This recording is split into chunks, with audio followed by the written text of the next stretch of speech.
எல்லாருக்கும் வணக்கம். நான் உங்கள் சிவலோக பாலன் ஜோதிடர் பேசுகிறேன். இன்றைக்கு 2023ஆம் ஆண்டு டிசம்பர் மாதம் 25ஆம் தேதி நடைபெற்ற திருநள்ளாறு சனிப்பெயர்ச்சி பலன்கள் சிம்ம ராசிக்கு எப்படி இருக்கும் அப்படிங்கிறத இந்த வீடியோவில் பார்க்கலாம். இதுவரைக்கும் சிம்ம ராசிக்கு 6வது வீட்டில் இருந்து பலன் தந்து கொண்டிருந்த சனி பகவான் இப்போது 7வது வீடான கண்டகச்சனியாக மாற்றமடைய போகிறார். ஸோ இப்படி மாற்றம் அடைவதனால சிம்மராசிக்கு எந்தெந்த வகையில் லாபம், எந்தெந்த வகையில் நட்டம் அப்படிங்கிறதையும் இந்த வீடியோவில் பார்க்கலாம். சிம்மராசிக்காரங்களுக்கு இயல்பாகவே சுய கௌரவம், தற்பெருமை, கோபம், அதிகார குணம், ஆளும் சக்தி, அடக்கி ஆளக்கூடிய திறன், இந்த எல்லாமே பார்த்திங்கன்னா இயல்பாக பிறப்பிலிருந்தே இருக்கும்.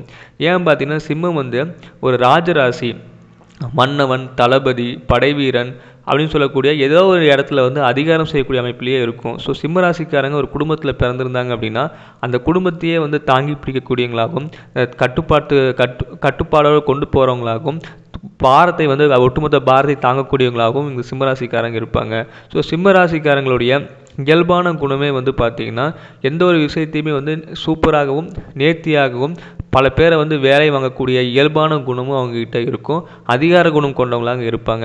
சரி, இப்பேற்பட்ட சிம்ம ராசிக்கு இப்போ சனி பகவான் என்ன செய்வார்? இது வரைக்கும் 6வது வீட்டில் இருந்து அமர்ந்து ஒரு நல்ல விதமான பலன்களையே உங்களுக்கு தந்திருப்பார். ஏன்னு பார்த்தீங்கன்னா 6வது வீட்டில் இருக்கிறது ரண ருண ரோகம் சத்ருன்னு சொல்லுவோம். ரண ருண ரோகம்னா வம்பு, வழக்கு, விபத்து, கடன் தொல்லை, எதிரிகளால் பிரச்சனைகள் ஏற்படுறது, சொத்து தகராறு, பங்காளிகளுக்குள்ளே இருக்கக்கூடிய வாய்க்கா தகராறு, பிரச்சனைகள் போன்ற விஷயங்கள் எல்லாத்தையுமே சனி பகவான் என்ன பண்ணுவார்னா உங்களுக்கு 6ஆம் இடத்தில் ஆட்சியாக இருக்கும்போது சிம்மராசிக்கு கொஞ்சம் சாதகமாக பலன் செய்வார். ஸோ வம்பு வழக்குகள் இல்லாதவங்களுக்கும் கூட வழக்குகள் ஏற்பட்டிருக்கும், சண்டை சச்சரவுகள் ஏற்பட்டிருக்கும். அதே நேரத்தில் 6ல் இருக்கக்கூடிய சனி எதிரிகளை அடக்குவார். எதிரிகளை வெல்வதற்கான பலத்தை உங்களுக்கு கொடுத்துருப்பார். ஸோ அப்படி கொடுப்பதனால நீங்கள் உங்களால் அவங்கள ஜெயிச்சிருக்க முடியும், ஜெயிக்கவும் முடியும். ஆனால் அதே நேரத்தில் உடல்நலத்தில் நிறைய பிரச்சனைகளை கொடுத்துருப்பார். குறிப்பாக இந்த சனி பகவான் 6ல் இருக்கும்போது கப தொந்தரவுகள் அப்படின்னு சொல்லுவோம். அதாவது நீர் சார்ந்த பிரச்சனைகள், நீர்க்கோவை, மாறுச்சளி, உடல் குளிர்ந்த தன்மையில் இருக்கக்கூடியவங்களுக்கான பிரச்சனைகளை இந்த இது வரைக்கும் பார்த்திங்கன்னா சனி பகவான் தந்திருப்பார். இப்பொழுது 7வது வீட்டிற்கு செல்லக்கூடிய இவர் குறிப்பாக 7வது வீடு அப்படிங்கிறது கணவன் மனைவி ஸ்தானம். அப்புறம் பார்த்தீங்கன்னா உங்களுடைய நெருங்கிய கூட்டு தொழில் செய்யக்கூடிய கூட்டுக்காரர்கள், பங்காளிகள், ஓகேங்களா, இது எல்லாத்தையுமே குறிக்கக்கூடிய ஒரு பாவகம் 7வது வீடு.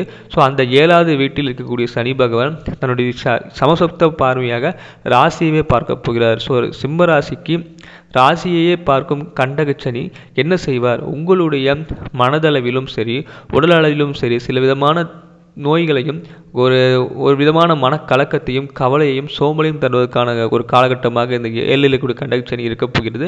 இருந்தாலும் அஷ்டம சனி போன்ற கொடுமைகளை இந்த கண்டகச்சனி செய்ய போகிறதில்லை. ஸோ அதனால் இதுவரைக்கும் திருமணம் ஆகாதவர்களுக்கு கூட நிச்சயமாக திருமணத்திற்கான வாய்ப்புகள் வந்தமையும். அதே போல் காதல் விஷயங்களில் ஈடுபடுபவர்கள் கூட கொஞ்சம் எச்சரிக்கையாகவும் இருப்பது நல்லது. ஏன்னா இந்த மாதிரியான 7ல் சனி இருக்கும்போது முரண்பாடான திருமண அமைப்புகள், தேவையில்லாத காதல் அமைப்புகள் போன்ற விஷயங்களில் வரதுக்கான வாய்ப்புகள் இருக்குது. கணவன் மனைவிக்கு இடையே உள்ள அன்னோனியம் கொஞ்சம் குறைவதற்கான வாய்ப்பு இருக்குது.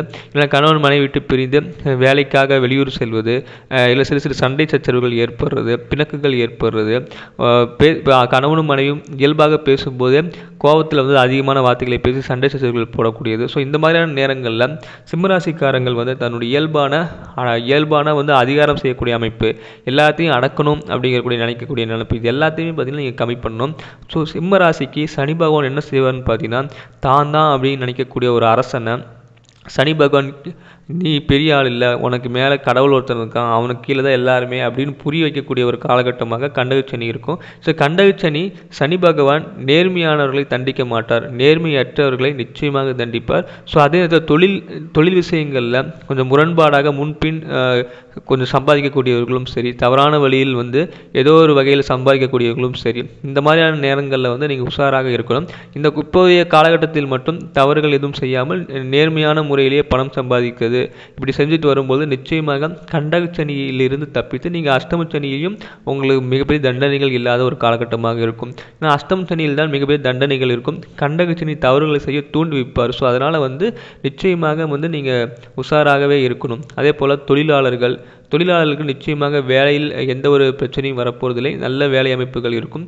அதன் மூலமாக வருமானம் வந்து உயரக்கூடிய அமைப்புகள் இருக்கும். அதே போல் வியாபாரிகளுக்கும் முதலீட்டாளர்களுக்கும் நிச்சயமாக நீங்கள் முதலீடுகளை அதிகப்படுத்தி புதிய தொழில்களை நீங்கள் செய்யலாம். புதிய புதிய கிளைகளை ஓப்பன் பண்ணலாம். உங்களுடைய பொருட்கள் வந்து தரமான பொருட்களாக இருக்கும் பட்சத்தில் வாடிக்கையாளர்கள் அனைவருமே வந்து உங்களுடைய நிறுவனத்துக்கு வந்து பொருட்களை திரும்ப திரும்ப வாங்குவாங்க. நல்ல பேரும் புகழும் உங்களுக்கு நிச்சயமாக கிடைக்கும். பள்ளி மாணவர்கள், கல்லூரி மாணவர்கள் படிப்பில் மட்டும் அக்கறை செலுத்தணும். இந்த காலகட்டத்தில் வந்து கண்டக சனி இருக்கக்கூடிய காலகட்டத்தில் உங்களுடைய உடல்நலத்தில் வந்து சிறு சிறு சோம்பல் தன்மையும் படிப்பில் ஆர்வமில்லாத தன்மையும் உருவாக்குவதற்கான வாய்ப்புகள் அதிகமாக இருக்கும்.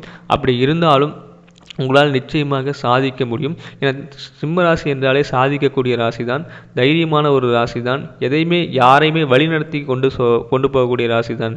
ஸோ இதுவரைக்கும் மகரத்தில் ஆட்சி பெற்றிருந்த சனி கும்பத்துக்கு ஆட்சி பெறப்போகிறார். ஸோ அப்படிங்கிறதுனால அவருடைய மூணாம் பார்வை வந்து மேசராசிக்கு விழுகும். மேசராசி அப்படிங்கிறது வந்து சிம்ம ராசிக்கு வந்து 9ஆம் இடம் பாக்கியஸ்தானம் அப்படின்னு சொல்லுவோம். ஸோ 7, 9 10ஆம் பார்வையாக விருச்சிகத்துக்கு விழும். 5ஐயும் பார்ப்பார். ஸோ இந்த மாதிரியான ஒரே நேரத்தில் சிம்ம ராசிக்கு 5ஐயும் 9ஐயும் 7ஐயும் இந்த ஒரே நேரத்தில் பார்க்கும் பொழுது குழந்தைகளாலும், அதாவது தன்னுடைய குழந்தைகளோட நலத்திலும் நீங்கள் அக்கறை செலுத்திக்கணும். இல்லைனா கொஞ்சம் பெரிய குழந்தைகளாக, அதாவது உங்களுடைய குழந்தைகள் வளர்ந்து ஒரு பருவ வயதில் எட்டியவர்களாக இருந்தாலும் அவர்கள் மேல் நீங்கள் கோபத்தை காட்டுவதோ இல்லை அவர்கள் செய்யும் தவறுகளை மிகப்பெரிய அளவில் தண்டிப்பதோ எல்லாம் கூடாது.